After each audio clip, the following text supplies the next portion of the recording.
E aí, caveira! Vai aí um videozinho rápido para falar da suspensão da GM, barulho na suspensão da GM.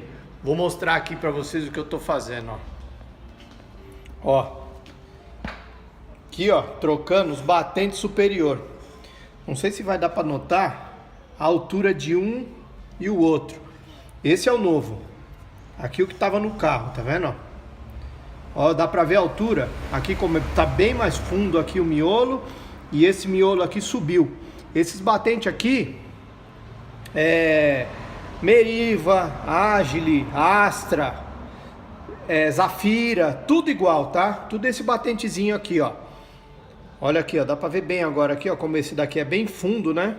E olha aqui, ó, o que tava no carro, ó como é alto, ó. Aqui, ó, tá vendo aqui, ó? Então o que acontece? Fica, ó, dá pra ver, ó. O que acontece? Ele fica batendo a suspensão. Aqui o telescópio é bem simples, tira o telescópio, encolhe a mola, solta aqui a porca 18 que vai aqui por dentro aqui, ele vai aqui encaixado aqui, você põe a porca e é só colocar no carro, tá? Tá trocando os dois, ó, tô colocando da marca Axios, que é o original que vem de reposição, tá? Não compra paralelo desse aqui não, que não presta, hein? Você vai andar 2, 3 meses e ele vai subir igual tá esse aqui, ó. Tá? Compra da marca Axios, ele é um pouquinho mais caro, mas vale a pena. Beleza? Então tá aí. Suspensão GM com barulho.